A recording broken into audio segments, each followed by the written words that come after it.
And good morning dear students, मैं हूं मुदिता और आप सभी का स्वागत है मुदिता आईएएस वॉरियर्स में।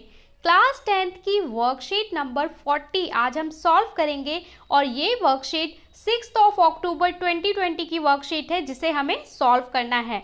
राष्ट्रीय अर्थव्यवस्था की जीवन रेखाएं, इसमें आज हम टॉपिक पढ़ने वाले हैं जल परिवहन एवं समुद्री मार्ग।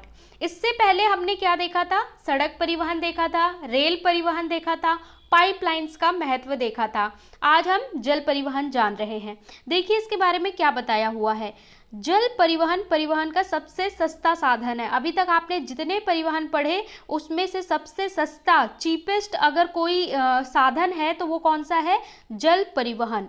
भारत में अंतः स्थानीय नौ संचालन जल मार्ग 45,500 किलोमीटर लंबा है। इसमें केवल 5,685 किलोमीटर मार्ग ही मशीनीकृत नौकाओं द्वारा तय किया जाता है। मतलब अगर आप बात करेंगे मार्ग की तो मार्ग तो आपका इतना लंबा है, लेकिन अगर आप न्यू टेक्नोलॉजी या मशीन से चलने वाली नावों की बात करेंगे तो सिर्फ और सिर्फ 5,685 है। इसके बाद आगे यहाँ पे आपको बताया गया है भारत सरकार द्वारा घोषित किए गए प्रमुख राष्ट्रीय जल मार्गों में, जिसे भारत सरकार ने डिक्लेयर किया है ये हमारे प्रमुख जल मार्ग हैं, उसमें कौन कौन से आता है? हल्दिया इलाहाबाद के मध्य, गंगा जल मार्ग जो कि 1620 किलोमीटर है, नौगम्य जल मार्ग संख्या 1 है। जैसे हमारे रोड के हमने पढ़े थे ना कि नेशनल हाईवे NH1 NH2, इसी तरीके से जो पानी होता है, इसी तरह समुद्र में जो मार्ग हैं, नदियों में जो मार्ग हैं, उनका भी कुछ नाम दिया गया है। जैसे ये क्या है? नौगम्य जल मार्ग संख्या 1। इसके अलावा सादिया व धुबरी के मध्य ब्रह्मपुत्र नदी जल मार्ग जो कितना है? 891 किलोमीटर है और इसका संख्या क्या है? 2। आप सोच रहे होंगे कि समुद्र में कैसे मार्ग होता है, तो समुद्र में भी मार्ग होता है कि यहाँ से आएंगे, यहाँ से जाएंगे और उनका कुछ नाम रखा जाता है। नाम क्यों रखा जाता है? जिससे उसकी बात करनी हो, उसका कहीं प्रिंट करना हो तो हम उसका नाम लेके बता सकें और उसके विकास में भी हम महत्वपूर्ण भूमिका निभा सकें। जैसे आपने देखा होगा एरोप्लेन जो चलता है वहां पे आपको कोई मार्ग नहीं नजर आता, लेकिन जो पायलट चला रहा होता है उसे सारे मार्ग पता होते हैं कि ये ट्रैक 1 है, ट्रैक 2 है, ट्रैक 3। इसी तरीके से हवाई में भी क्या होता है? मार्ग निर्धारित होते हैं। चलिए आगे देख लेते हैं। और केरल पश्चिम तटीय नहर कोरापुरम में कोलम तक 205 किलोमीटर नौगम्य जलमार्ग संख्या 3 का विशेष महत्व है। तो 3 प्रमुख जलमार्ग पड़े। भारत की कुल समुद्री तट रेखा अगर आप बात करें तो 7,516.6 किलोमीटर लंबी है, जिस पर 12 प्रमुख और 200 मध्यम व छोटे पतन स्थित हैं। पतन क्या होते हैं? जहां पर हम सामान को रखते हैं, लोड करते हैं, रीलोड करते हैं और एक जगह से दूसरी जगह ले जाते हैं। कराची बंदरगाह की कमी को पूरा करने के लिए मुंबई बंदरगाह पर दबाव को कम करने के लिए स्वतंत्रता के बाद सबसे पहला कांडला बंदरगाह को विकसित किया गया। तो क्या था कि जो कराची बंदरगाह था पुराने समय में, इसका बहुत महत्व था। तो मुंबई बंदरगाह दबाव को कम करने के लिए, जो मुंबई थी पहले हमारे क्या होते थे? बंदरगाह काफ़ी कम हुआ करते थे। और जो आपको याद होगा कि जो प्राचीन समय में ईस्ट इंडिया कंपनी आती है, तरह तरह के विदेशी लोग आते हैं व्यापार करने, वो कैसे आते थे? भारत में वो समुद्र के मार्ग से ही आते थे और कुछ विशेष पतन हुए करते थे, जैसे कि हमारा ये साउथ में, इसके अलावा यहाँ पे हमारा पश्चिम जो कोलकाता है वहाँ पे हुआ करता था। तो इतना ज़्यादा भार लोड, तो आधुनिक समय में नए बंदरगाहों का भी विकास किया गया। मुंबई सबसे बड़ा, पोर्ट ब्लेयर सबसे छोटा बंदरगाह है। अगर आपसे कोई पूछे कि सबसे बड़ा बंदरगाह तो मुंबई और पोर्ट ब्लेयर सबसे छोटा। चेन्नई हमारे देश का प्राचीनतम कृत्रिम बंदरगाह है। ठीक है, सबसे पुराना अगर कोई पूछे तो कौन सा है? तो वो है हमारे देश का चेन्नई का बंदरगाह। व्यापार की मात्रा में लादे गए सामान के संदर्भ में मुंबई के बाद इसका दूसरा स्थान है, यानी नंबर 1 पे मुंबई, नंबर 2 पे चेन्नई आता है। केंद्रीय आंतरिक जल परिवहन निगम की स्थापना 1967 में कोलकाता में की गई थी। इसके अलावा inland water veg authority of India की स्थापना शिपमेंट एवं समुद्री आवागमन के उद्देश्यों से हुई थी, कि जितना सामान एक्सपोर्ट इंपोर्ट किया जाता है, जो शिपमेंट आता है, उसके उद्देश्य से की गई थी इसकी स्थापना। इसके बाद आपको बताया गया है किसकी, inland waterways authority of India.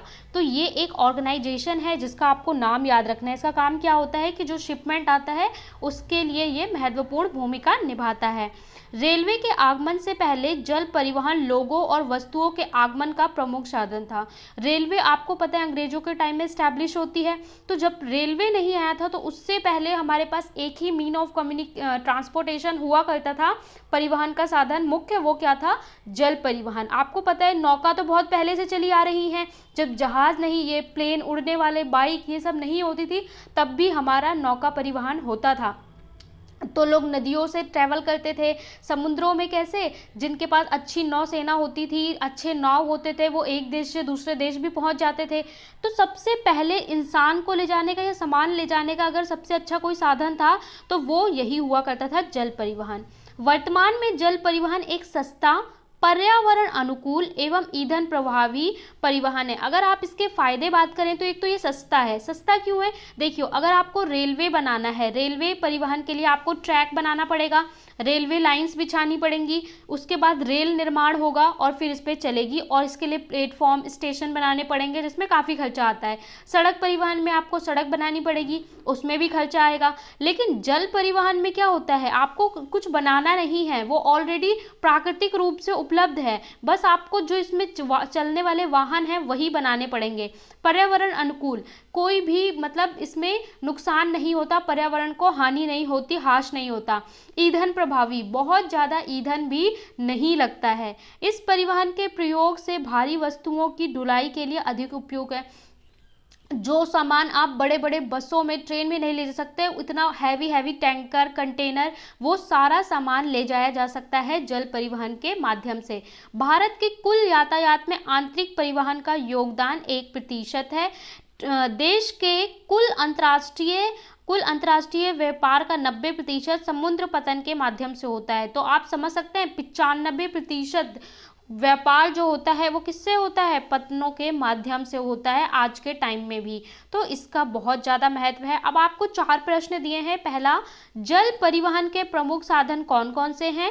दूसरा, जल परिवहन अन्य परिवहन की तुलना में सस्ता होता है, कैसे या क्यों। भारत के प्रमुख राष्ट्रीय जलमार्ग के नाम बताने हैं, जो हमने ऊपर देखे थे। और चौथे में बोला है अंतर्राष्ट्रीय व्यापार में बंदरगाह की भूमिका का वर्णन कीजिए। चलिए सॉल्यूशन डिस्कस कर लेते हैं। पहले प्रश्न में बोला है जल परिवहन के प्रमुख साधन कौन कौन से हैं, तो आप लिखेंगे जल परिवहन के प्रमुख साधनों में कंटेनर, शिपमेंट आपको पता है जो सामान आता है ले जाया जाता है, जिसमें टैंक ट्रक होते हैं, टैंक कार और टैंक जहाज परिवहन शामिल है। इसके साथ नौका, क्रूज शिप भी महत्वपूर्ण है। तो ये सारे हमारे साधन हैं किसके, जल परिवहन के, ये अलग अलग साधन हैं। प्रश्न 2 में बोला है जल परिवहन अन्य परिवहन की तुलना में सस्ता होता है, क्यों। तो आप लिखेंगे जल परिवहन किसी भी देश को सबसे सस्ता परिवहन प्रदान करता है, जिसके निम्न कारण है। क्या क्या कारण है, पहले आप इस तरीके से निम्नलिखित लिख देंगे। नंबर 1, जल परिवहन के निर्माण में परिवहन मार्गों का निर्माण नहीं करना पड़ता। ठीक है, आपको पता है सड़क जैसे बनानी पड़ती है, वैसे यहाँ पे किसी भी तरीके का सड़क, रेल लाइन कुछ बनाने की जरूरत नहीं पड़ती। ईंधन की कम आवश्यकता पड़ती है, आपने अभी पढ़ा कि ईंधन कम लगता है, पर्यावरण अनुकूल है।